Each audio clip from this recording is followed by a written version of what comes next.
Rules of this game. When you consider how many people we can keep on Earth, you naturally change your perspective from the Earth being a fixed, natural, rocky home to the perspective of Earth as a modifiable spaceship.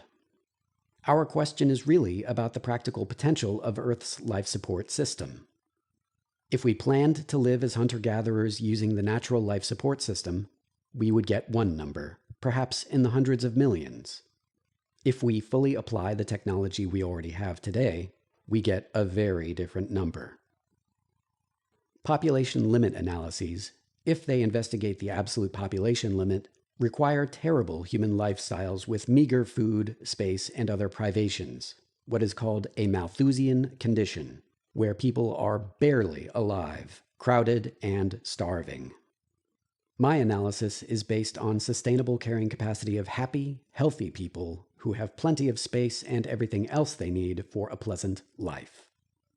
Specifically about food, they eat an adequate, normal, omnivorous human diet without forcing them to eat insects or bacteria spreads. Let them eat steak. This analysis will rely only on today's technology, nothing speculative. I only propose applying proven technologies that are available today. Geothermal power and lab-grown meat? Yes. Fusion power or self-replicating nanotechnology? No. Lab-grown meat has been proven, but is it available? Do we feed the world using lab-grown meat today?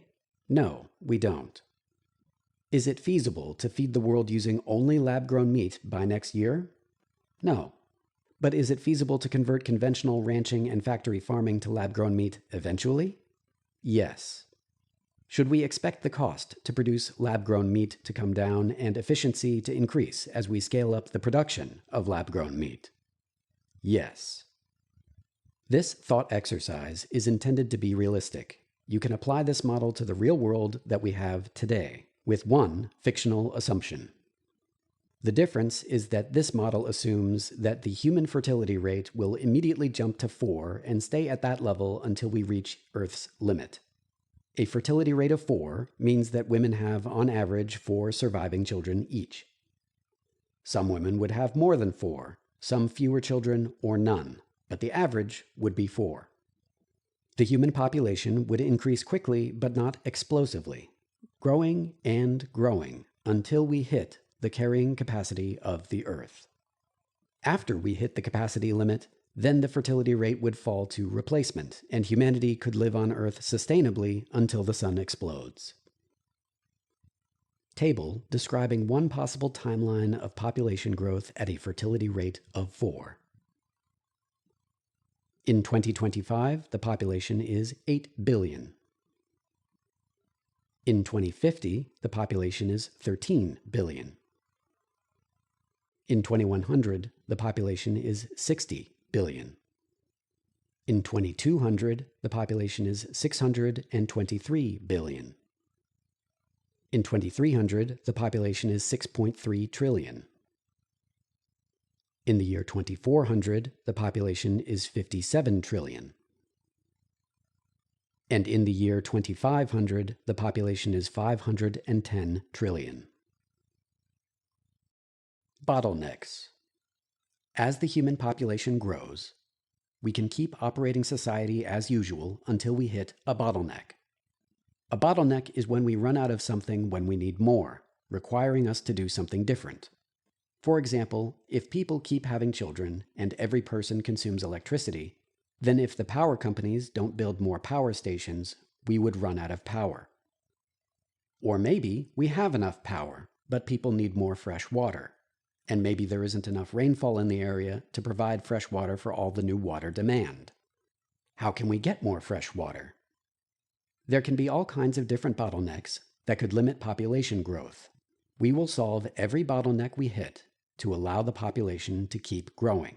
We will consider every significant potential bottleneck in the order that we might hit them, solve that bottleneck, and consider what the upper limit of that resource on Earth could be.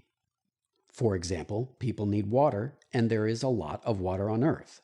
Considering only water, How many people could Earth support? A lot. We will keep solving bottlenecks until we finally can't solve one and call that the final limit. The limiting factor is the single reason we can't sustainably keep more people on Earth, and that will tell us the approximate human carrying capacity of the Earth. These are all the significant bottlenecks we will consider: space, water, food, elements. We will calculate per-person elemental estimates, check the known abundances on Earth, and then say how many people we can support of each element. Those elements are silicon, used in concrete and glass; calcium, used in concrete; iron, used in steel; aluminum, used in structures and devices; nitrogen, used in the atmosphere; oxygen, used in concrete, atmosphere, and biomass; carbon, used in plastics and biomass; chromium, used in steel; copper, used in electric infrastructure and devices; potassium, used in biomass; phosphorus, used in biomass.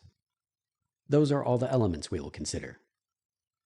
The other bottlenecks are waste management, energy, considering geothermal and solar, and finally, temperature.